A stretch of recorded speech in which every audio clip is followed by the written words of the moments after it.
I was reading, trying to get some material for this class, and I ran across this story from Apologetics Press.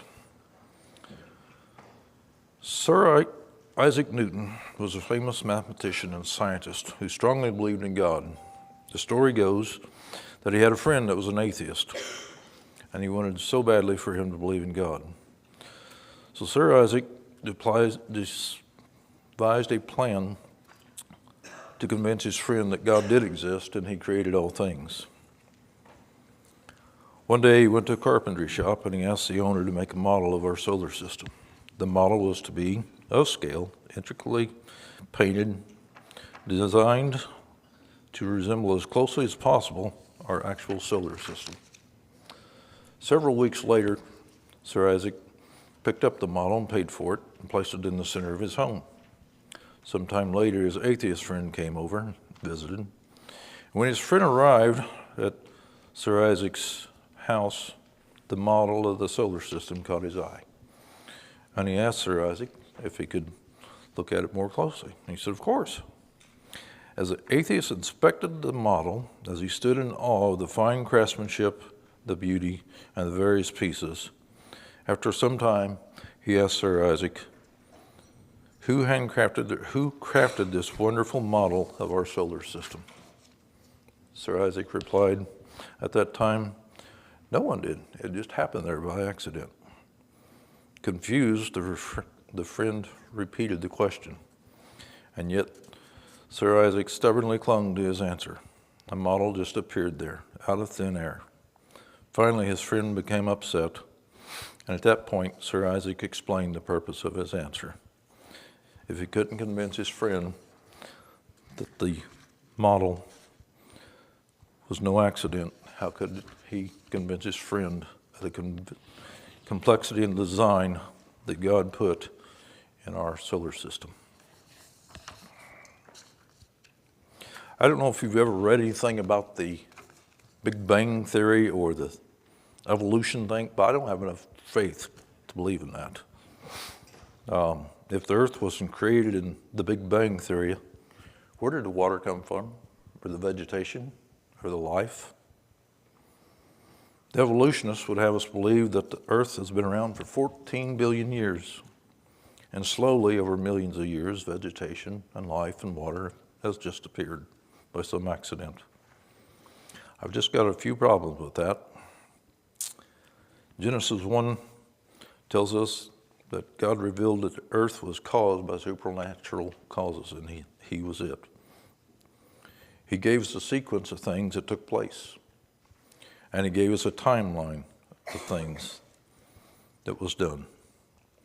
Can we reasonably be expected to believe that the things that sustain life as we know it now was made just by accident? This earth is exactly the right distance from the sun. It's exactly the right distance from the moon. It's created at the exact same size, the exact size it needs to be. It maintains proper atmospheric pressure. It has the correct tilt on its axis. It has the right amount of oceanic water, and is created with the right weight and mass. And some of this we'll get into as we go on in the study. Yet some suggest that the universe and the earth is just a result of a lucky accident. Sir Fred Hoyle, a famous British astronaut, suggested that the idea of randomness and disorder somehow giving rise to the order and design is like saying a tornado could run through a scrapyard, picking up pieces here and there and making a Boeing 747 ready for flight. Now our earth has a great design, a powerful and a masterful designer. Our earth was close to 6,000 years old. We see this from Adam to Abraham is roughly 2,000 years through 20 generations, noted in Genesis 5. From Abraham to Jesus is roughly 2,000 years, noted in 55 generations, found in Luke 3. And from Jesus to present day is roughly 2,000 years. We're going to look at the story of the creation now. We're going to read through verses 1 through 25. Genesis 1, 1 through 25. It says, "In the beginning God created the heavens and the earth was without form, void, and darkness was upon the face of the deep. And the Spirit of God was hovering over the face of the waters. Then God said, 'Let there be light,' and there was light. And God saw the light, that it was good. And God divided the light from the darkness. And God called the light day, and darkness night. He called so the evening and the morning and the first day." Zach, would you read number 6, verse 6? And God said, "Let there be an expanse in the midst of the waters, and let it separate the waters from the waters." Keep going. And God made the expanse and separated the waters that were under the expanse from the waters that were above the expanse, and it was so. And God called the expanse heaven, and there was evening and there was morning the second day. And God said, "Let the waters under the heavens be gathered together in one place, and let the dry land appear." And it was so. God called the dry land earth, and the waters that were gathered together he called seas. And God saw that it was good. Then God said, "Let the earth bring forth grasses, herbs, seeds, and fruit trees that yields fruit according to its own kind, whose seed is in itself on the earth." And it was. And the earth brought forth the grasses and the herbs and the seeds according to their own kind, and the trees that yielded fruit, whose seed in itself according to its own kind. And God saw that it was good. So the evening and the morning and the third day. Then God said, "Let there be lights in fermentation of heaven to divide the day from the night, and the signs and the seasons and the years and the days. And let there be lights for formentations of heaven to give light on the earth," and it was so.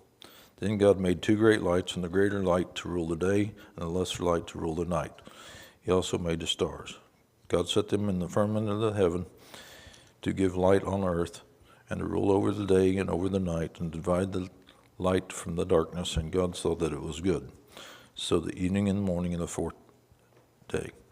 Then God said, "Let the waters abound in abundance of living creatures, and the birds fly above the earth across the face of the firmament of the heavens." So God created great sea creatures, every living thing that moves. The water abounds according to their kind. A winged bird according to its kind, and God saw that it was good. And God blessed it, said, "Be fruitful and multiply, fulfill the waters, and let the birds multiply on earth." So the evening and the morning and the 5th day.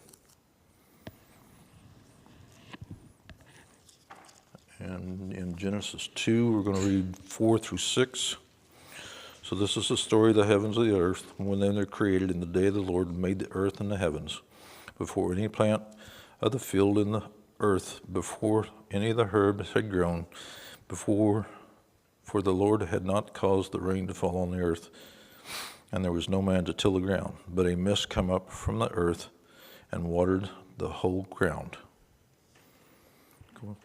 Skipping down to verse 9. And out of the ground the Lord created every tree to grow with pleasant in the sight. It's good food. The tree of life is also in the midst of the garden, the tree of good and evil. Skipping down to verse 19. Out of the ground God formed every beast of the field and every bird of the air, and brought them to Adam to see what he would call them. And whatever Adam called each creature, that's what its name was. Okay, so let's go back to Genesis chapter 1, verse 1. In the beginning, that gives us time, something God's not restricted by. We find in Revelation chapter 1, verse 8. So you might have a problem with me using my phone as a Bible. Okay.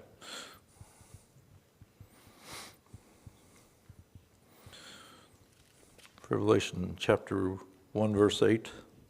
"I am the Alpha and the Omega, the beginning and the end, says the Lord, who is and was and is to come, the Almighty. 2 Peter chapter 3, verse 8. Someone like to read that for me? 2 Peter chapter 3, verse 8.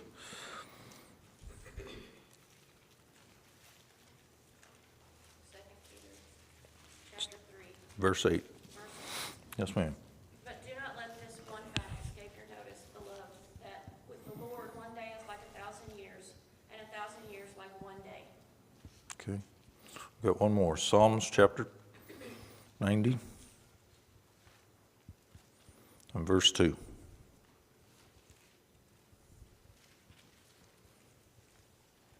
What's the chapter? 90. 90, and I think I give you the wrong verse. Let me look at Proverbs. Nope, it's got to be that.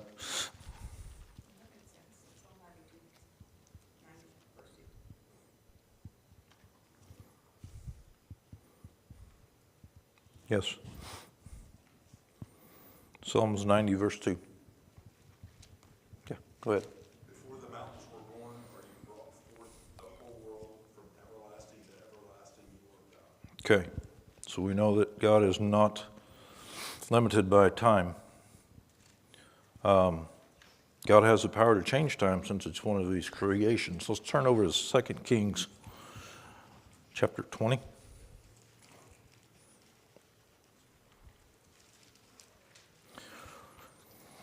And here we see that God extended Hezekiah's life. We're going to start in verse 9.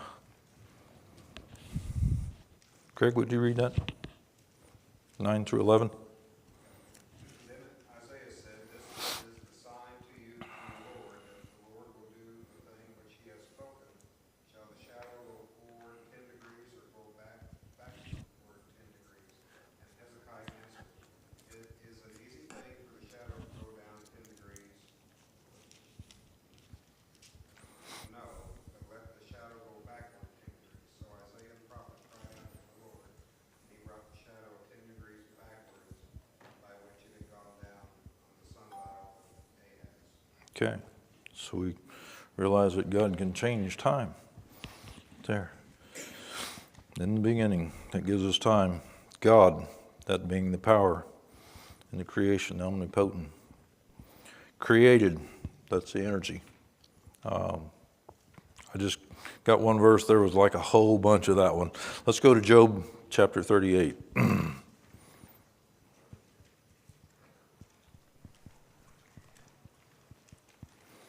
We'll read 4 through 6. Ed, would you read that for us, please? 38. Yes, Job 38, verses 4 through 6.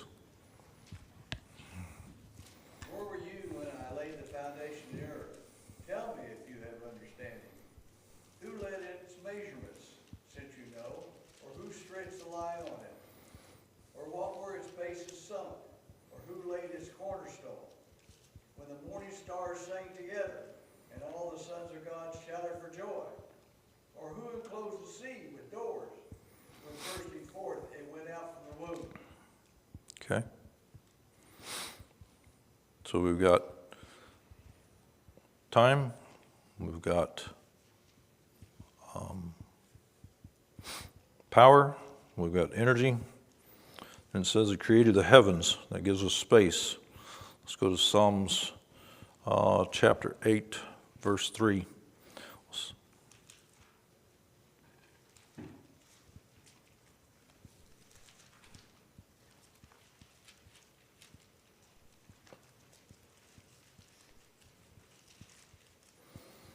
And this is David talking here, King David. Read verses 3 and 4. Gail, can you do that for me, please? When I look at your heavens, the work of your fingers, the moon and stars, which you have set in place, what is man that you are mindful of him, and the son of man that you care for him? Yeah, the work of your fingers, the moon and stars, which you gave ordinance. I'll just flip on over to Psalms 33, verse 6.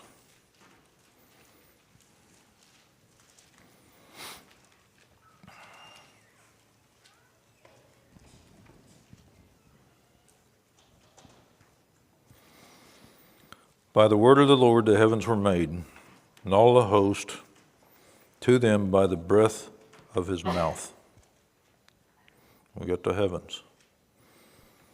And the last thing in verse 1 is he created the earth. That was a mass. I came up with Romans 1:20 on this. It's not really a good verse, but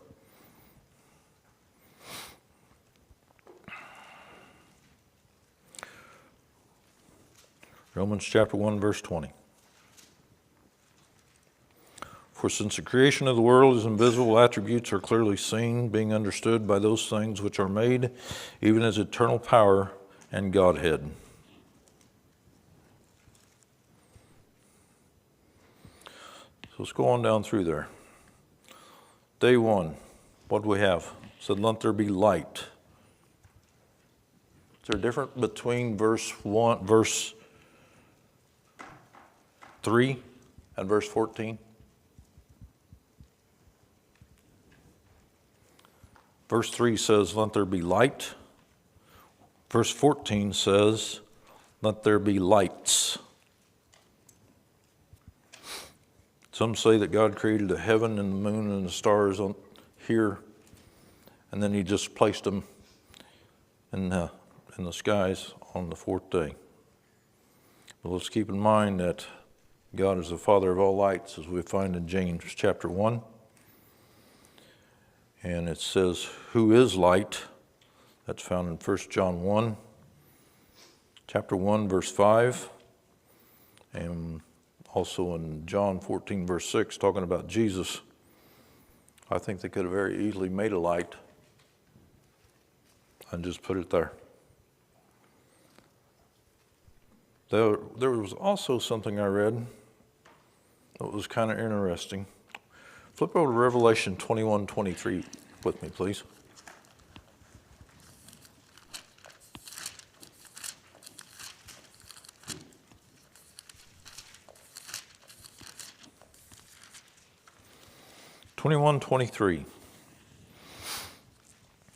Says the city had no need, this is the New Jerusalem, the city had no need of the sun nor the moon to shine, for the glory of God illuminated it. The Lamb is its light. Maybe it's just the illumination of God there. I don't know. Then again in 22 verse 5 says there is no need for light there. There's no lamp or light of the sun, for the Lord gives them light, and they shall reign forever. So what was the light there? I don't know. I'm hoping to create more questions in your mind than I give answers. Okay? Verse 2. No. Day 2. I'm sorry. We separated the waters, created heaven. Our universe is estimated to be 93 million light years in diameter. And according to what I was reading, a light year is 5.9 trillion miles. That'd be a long way to carry a can of gas if you run out, wouldn't it? There's estimated 2 trillion galaxies in our universe. We read more about the earth, and we'll go to Proverbs somewhere. We'll go to Proverbs chapter 8. Yes. I always question, why would, when we contemplate infinity, and then somebody tries to tell us an estimate of how many galaxies there are in our universe, it's like, what? Yeah.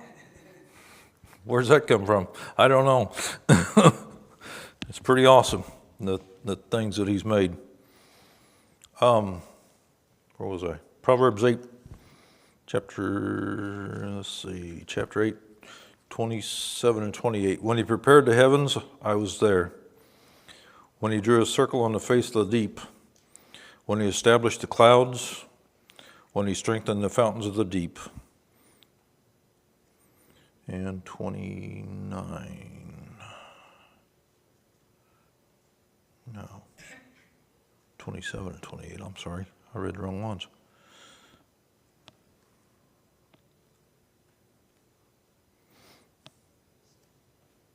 No, we didn't. We're good. And we'll go back to Job, chapter 38, verse 33. Did you know the ordinances of heaven? Can you set the dominion over the earth? Vast, vast universe we've got. Okay. Day 3, we've got land, sea, and vegetation. Let's look at Job 38:16. Beings were there. It said, have you entered the springs of the sea, or have you walked in search of the depths? That talks about the springs of the sea. Psalms verse 8 tells us about the current of the sea.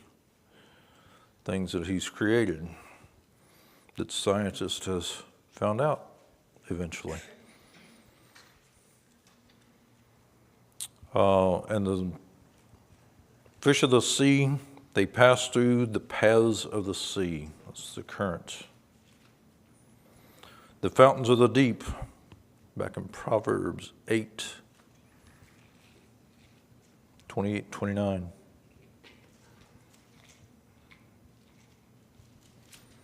When he established the clouds above, he strengthened the fountains of the deep. When he assigned the sea its limits, so that the waters would not transgress his command, he marked out the fountains of the earth.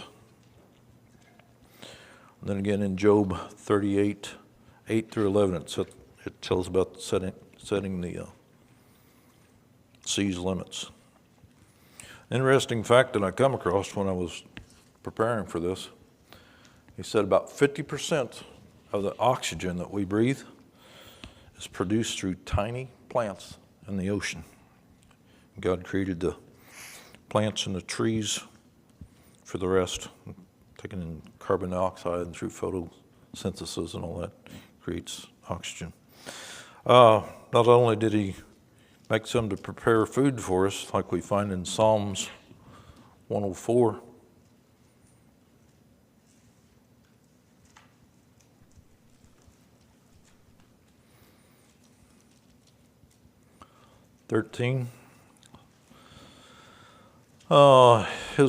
he waters the hills from his upper chambers. The earth is satisfied with the fruits of your work.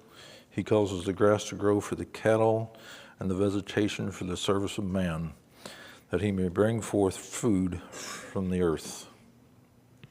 However, we find in Genesis chapter 2, verses 15-17, not all fruit's good for man. Got any discussion? Any questions? Yeah, I like to go down and sit on the beach, down and golf, and sometimes I just sit there and on the edge of the water and look out. As far as you can see is water, and it looks like it's higher sometimes than the ground, and it's like, it's keeping a lot of water from you. Just flooding it. Yeah, weird, ain't it? God's a powerful God. He set its limits. Day 4, we got the sun, the moon, and the stars. So the sun is close to 865 miles in diameter, and its temperature is estimated to be 20 million degrees Celsius. It's close to 865,000 miles. Did I put 860? Oh, yeah. Sorry. I'm going to blame it on my glasses. I got new glasses Friday, and we're just not besties yet for some reason. Its gravity holds the solar system together. It holds the biggest planets to the smallest debris orbiting around it. The sun is located some 93 million miles from the Earth. Still at that far away, we enjoy its heat, its light, and solar energy. With it being a creation, God has power over it also.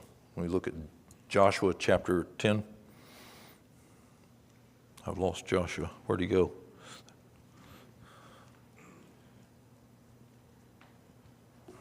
I really didn't lose Joshua. There he is. Joshua chapter 10. We're going to read 12 through 14.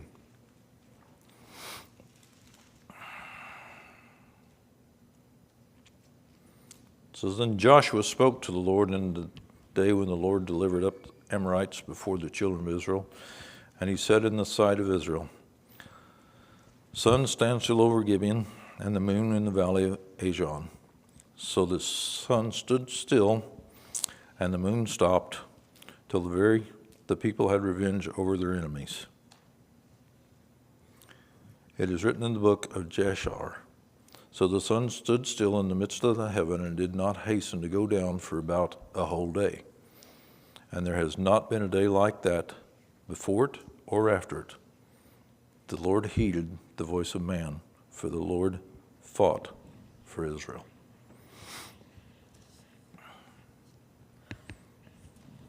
Next, we've got the moon. The moon is placed about 240,000 miles away from the earth. Not only does it give us light, but God made it where its gravitational pull is responsible for keeping time. Its consistent movement in the sky has been used for a way of measuring time and keeping track of seasons, as we find in Psalms 104.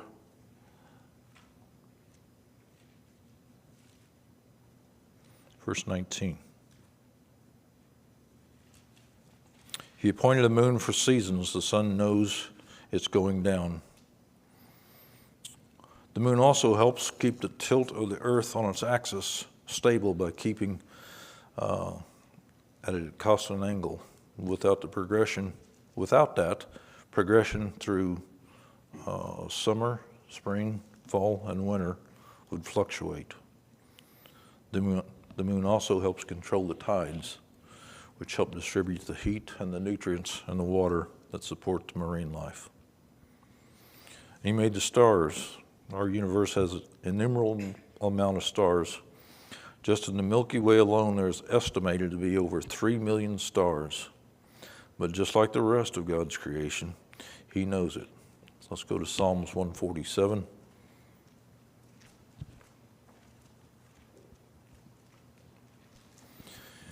We'll read 4 and 5. He counts the number of stars, and He calls them by name. Great is our God, and mighty in power. His understanding is infinite.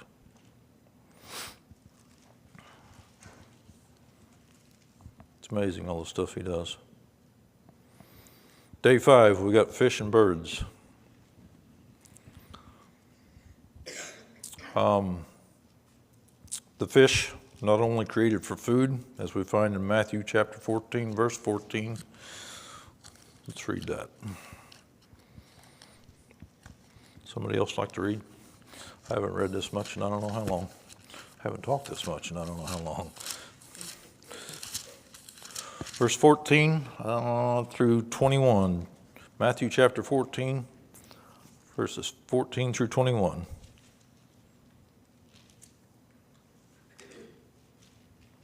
Mickey, would you read that for me, please? Yes, sir. 14 through 21.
So he gave fish to be food. Not only that, it talks about the range and the size and the strength of the fish over in Job chapter 41.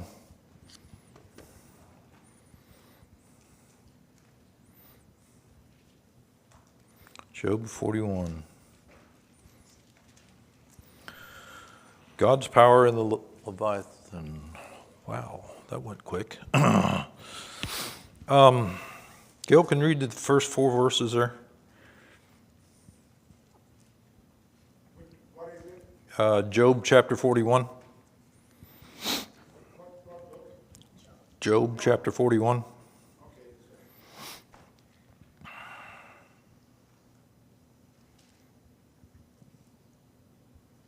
First 4 verses. 3 verses, I'm sorry. Can you draw out the Leviathan with a fish hook or press down his tongue with a cord? Can you put a rope on his nose or pierce his jaw with a hook? Will he make many pleas to you? Will he speak to you soft words? Okay. Say it. It says, in verse 5, it says, will you play with him like a bird? Will you leash him for your maidens? This is verse 7. It says, can you fill his skin with harpoons and his head with fish spears? Or lay your hand on him, remember the battle, never do it again. Indeed, any hope of overcoming him is false. So no one is overwhelmed at the sight of him. So he must have been a big fella.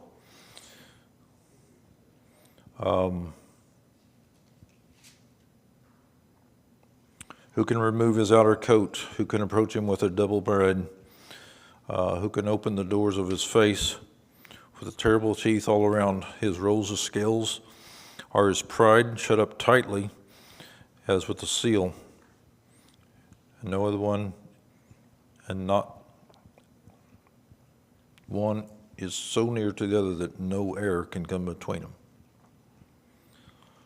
So we see that he's made big fish. We also see that God used fish for his purpose in Jonah. We know that story. We just read that not too long ago. God was going to send Jonah to Nineveh to make him repent or have him repent, and Jonah didn't want to go. So he hopped a boat and went the other way. Then God created a fish, and when he was in the fish, he kind of repented, I guess you might say. And then the great fish spit him up on the beach, and he went to Nineveh, and people were repented. God also made fish as a way of people to make a living. Let's turn to Matthew chapter 4, verse 18.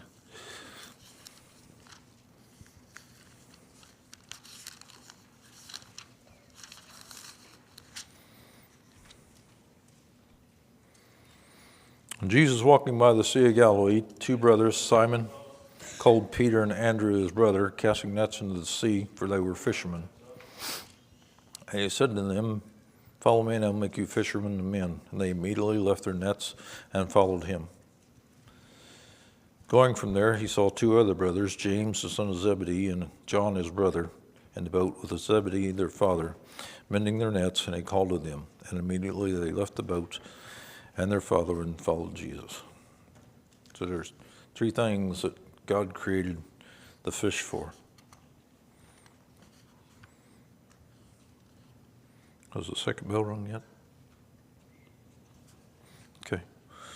So we'll go on to the birds that's listed there. God used birds in various ways throughout the Bible.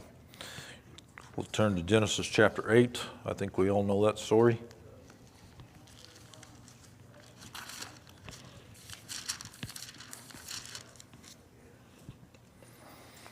We will start in verse 6. So it came to pass when the end of the 40 days that Noah opened the window of the ark which he had made, and he sent out a raven, which kept going to and fro until the waters dried up from the earth. He also sent out for himself a dove to see if the waters had receded from the face of the earth.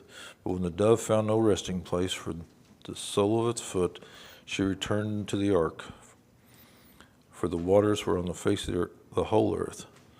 So he put out his hand and took her in and drew her in to himself. And he waited yet another 7 days. And again he sent the dove out from the ark. And the dove came into him in the evening, and behold, a freshly plucked olive leaf was in her mouth. And Noah knew that the waters had receded. And there, we will start next week about the birds. We'll finish this up, and hopefully we will talk about the creation of man next week.